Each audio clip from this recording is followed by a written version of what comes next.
Ea arose and walked eastward, flattening everything in his path. They followed until the giant stopped at dusk to sleep in a gully. The young men made camp, and Cloud suddenly thought of an idea to kill him. "We will trap him," he announced. "He has a weakness. He is always hungry. We will use it to trap him. I will offer myself. I will get him to chase me, and I will lead him into the trap, a hole in the ground that we will dig." Through the night they talked. 6 would dig a hole while Cloud and one other would decoy Ea to the trap.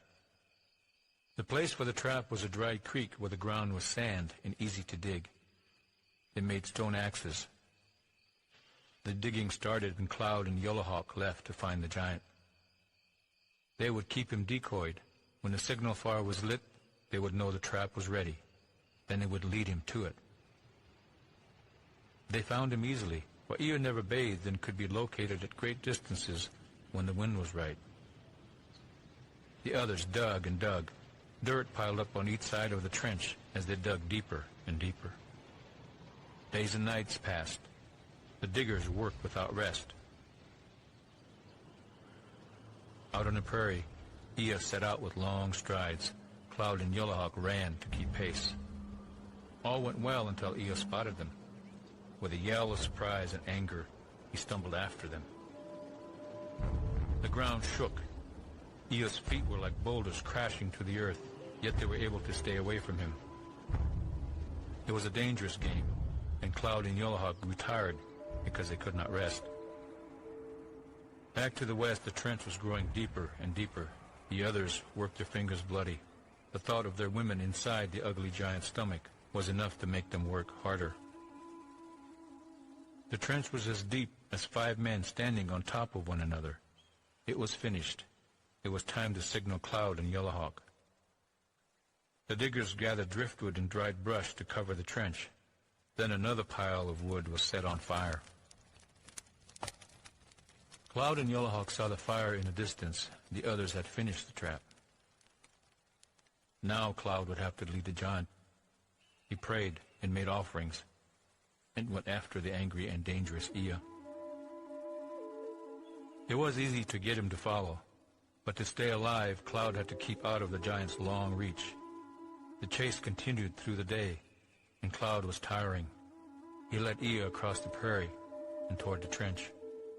The others saw Ea approaching and hid.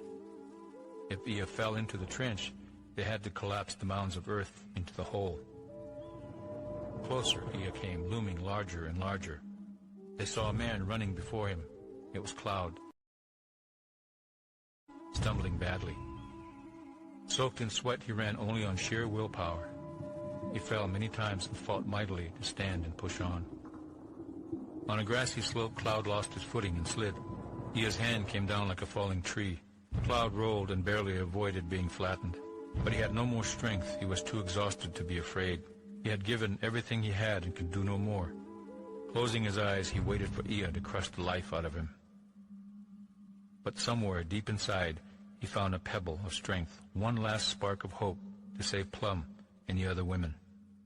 With a bellow of rage, he rolled away from Ea's outstretched fingers and leaped to his feet. The ground shook under Ea as Cloud ran for the trench. Behind him, Ea's mouth was curled into a snarl, his yellow teeth bared and his long black swirling like black smoke. Cloud reached the trench and was halfway across when he heard a shout of triumph, and Ea's cry of surprise, and a loud cracking. Ea followed Cloud and broke through the trench covering. It was far too heavy, and he went down into the trench. Ea fell to the bottom, caught firmly in the hole.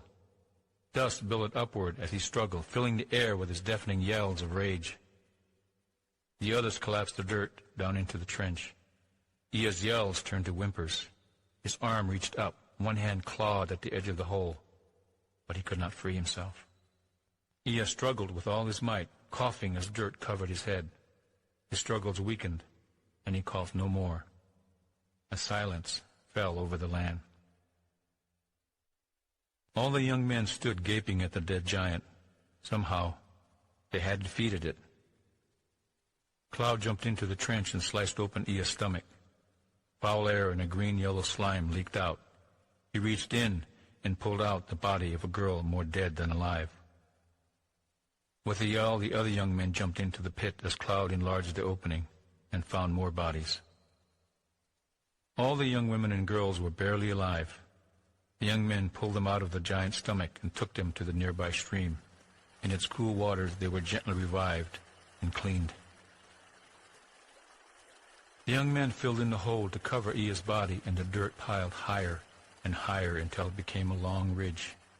In time, grass and cactus grew on it. Cloud and Plum grew old together. They raised 2 children along the way and heard the laughter of several grandchildren.